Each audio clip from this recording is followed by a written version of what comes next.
Horacio Quiroga, El León. Había una vez una ciudad levantada en pleno desierto, donde todo el mundo era feliz. La ciencia, la industria y las artes habían culminado al servicio de aquella ciudad maravillosa que realizaba el ideal de los hombres. Gozábase allí de todos los refinamientos del progreso humano, pues aquella encarnaba la civilización misma. Pero sus habitantes no eran del todo felices, aunque lo hayamos dicho porque en su vecindad vivían los leones. Por el desierto lindante corrían, saltaban, mataban y se caían los leones salvajes. Las melenas al viento, la nariz husmeante y los ojos entrecerrados. Los leones pasaban a la vista de los hombres con su largo paso desdeñoso. Detenidos al sesgo, con la cabeza vuelta, tendían inmóviles el hocico a las puertas de la ciudad y luego trotaban de costado rugiendo. El desierto les pertenecía. En balde y desde tiempo inmemorial, los habitantes de la ciudad habían tratado de reducir a los leones. Entre la capital de la civilización y las demás ciudades que pugnaban por alcanzar esta, se interponía el desierto y su bárbara la libertad. Idéntico ardor animaba a ambos enemigos en la lucha. La misma pasión que ponían los hombres en crear aquella gozosa vida sin esfuerzos, alimentaba en los leones su salvaje violencia. No había fuerza, ni trampa, ni engaño que no hubieran ensayado los hombres para sojuzgarlos. Los leones resistían y continuaban cruzando el horizonte a saltos. Tales eran los seres que desde tiempo inmemorial obstaculizaban el avance de la civilización. Pero un día, los habitantes decidieron concluir con aquel estado de cosas y la ciudad entera se reunió a deliberar. Pasaron los días en vano hasta que por fin un hombre habló así. No hemos hecho nunca lo que debíamos. Hay que conquistar a los leones con otros medios. Nada conseguiremos con la violencia ni con los burdos engaños. Yo propongo que demos un león por esposo a la más bella de entre nuestras hijas. Ya saben a cuál me refiero. A ese joven e indomable león que desde que ha nacido parece ejercer una extraña influencia sobre sus compañeros. Conquistándolo a él, nos desharemos fácilmente de los demás fieras. Elijamos a la más bella de nuestras hijas y démosla por esposa a ese león. Esto dijo el hombre, y la idea fue considerada sutil y realizable, porque esto pasaba en una época en que las mujeres eran semidiosas y no se comportaban en la vida como simples mortales. La más bella, pues, de las jóvenes vírgenes fue encerrada sola en una torre que se levantó en el desierto a la vista de la ciudad, y al atardecer la hermosa se asomaba a la ventana, donde lloraba con el pañuelo en los ojos. Los leones pasaban y rugían, trotando, temerosos siempre de una acechanza. Solo el joven león se atrevía a acercarse. Inmóvil al pie de la torre, alzaba horas enteras sus salvajes y azules ojos a la bellísima hija de los hombres, que lloraba para ablandar su indómito corazón. En breves días pudo apreciarse la sutileza del consejo. El león, que había resistido a la violencia y los engaños groseros, cayó en las redes. Y siguiendo, hipnotizado de amor, a la hermosa joven que le sonreía bajo un extremo del pañuelo, franqueó las puertas de la ciudad. No vaya a creerse, sin embargo, que los hombres procedían de mala fe al ofrecerle la bellísima esposa. Las bodas se realizaron en el corto plazo con un fasto inaudito, en honor de aquel monarca del desierto que se dignaba honrar a los hombres con su alianza. Cuanto hay de lujo, de halago sutil en la civilización de los hombres, fue tendido a los pies, las garras del joven león salvaje. Se le inició paso a paso en los goces del refinamiento, en los deleites de la inercia, se le peinó, se le acarició, se le untó de las 1000 exquisitas dulzuras que constituyen la alta civilización, y el bárbaro intruso, deslumbrado y blando de amor, lamió, probó y gustó de cuanto le ofrecían. Se le convenció de que debía dejarse limar los dientes y cortar las garras, vergonzoso estigma de su vida anterior, y así se hizo.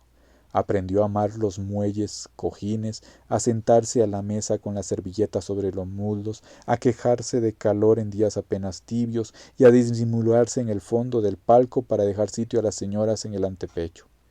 Aprendió a perder en los brazos de su esposa los últimos impulsos de rebelión y aprendió por último a decir discursos en las grandes ceremonias rememorativas, con la mesura y el buen tono de los hombres. Llegó finalmente, con el tiempo, a ser un amable, tolerante y grueso león de garras y colmillos limados, que se horripilaba ante toda idea de violencia y que no tenía sino dos aspiraciones: gozar de su vida actual y prolongarla hasta su vejez. Tal era, pero la vejez llegó, y con ella, como es norma de los animales salvajes, la naturaleza primitiva asomó tras el alma maquillada de la vieja fiera. Miró hacia el pasado y, echado sobre el vientre, con la barbilla sobre las arpas, contempló la ruta recorrida y vio entonces por primera vez, en jalonada perspectiva, la obra sutil, perseverante y fatal de los hombres. Estaba vencido. Se sentía completamente sin fuerzas, no ya para romper el hechizo, sino para desearlo siquiera. No concebía ya más la vida sin el baño tibio, el vientre repleto y la amistad de las gentes del mundo. Allá en el desierto, hacía mucho tiempo que sus hermanos no rugían más, y a él se le había acariciado, comprado, cebado, aniquilado. Pasaba así el tiempo, cuando tuvo la honda sorpresa de saber que iba a ser padre. Oyó por días enteros el clamor de la ciudad que vitoreaba de antemano la descendencia de la joven princesa, pues nos hemos olvidado decir que la joven era una princesa. De él, el león consorte, nadie se preocupaba ya. El viejo padre sintió que sus melenas se encrespaban un instante. Hijos suyos, y meditó largo rato. Pero pronto su amargura fue mayor. ¿Qué descendencia podía ser aquella de un león que anteponía toda la seguridad de su comida y llevaba los bolsillos de smoking repletos de menús?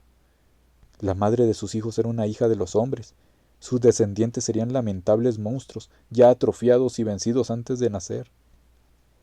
Apreció así una vez más la obra de los hombres, que al ofrecerle una esposa de su casta quebrantaban para siempre, en la herencia misma, la salvaje libertad de los leones. Domado él, domada su raza. Y con la mirada perdida en el más amargo desierto de las desesperanzas, el ex león vio llegar el angustioso momento. Pero cuando la princesa dio por fin a luz, los ojos del lamentable padre saltaron de delirante gozo. ¡Eran leones! A pesar de su ignominia, sus hijos eran leoncitos puros, libres de toda mancha.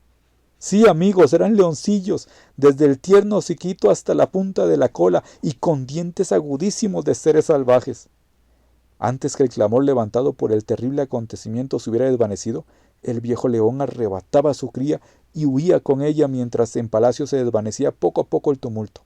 En realidad, los asistentes habían visto algo monstruoso, pero se supuso que una mano caritativa había aniquilado al nacer aquel letal descendencia. Pero el viejo león no cabía en sí de felicidad. ¡Leoncillos puros! Sin una uña, ni un diente limados.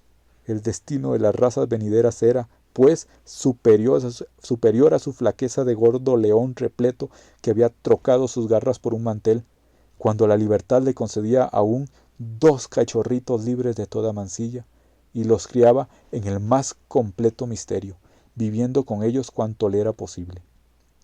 El padre puso en la educación de sus hijos todo su amor y rencor exasperados, que refluían sobre la nativa violencia de los leoncillos, y cuando los sintió por fin y para siempre infatigables al hambre y la sed, el viejo león los llevó una noche de lluvia a las puertas de la ciudad, enseñándoles el desierto. Viólos desaparecer a saltos, empapados y lacios de agua, tendiéndose cada vez más en sus botes. El padre quedó largas horas en silencio mirando hacia lo lejos, lo que ya no podía ver. Volvióse luego, pues sentía hambre, apetito de platos bien aderezados en un restaurante de la civilización. Tal era, y no podía ser más otra cosa. Pero no importa. Allá iban sus hijos liberados, las salvajes fieras de garras y colmillos agudísimos, ya prevenidos desde el nacer, los cachorros redentores, suprema esperanza de los leones vencidos.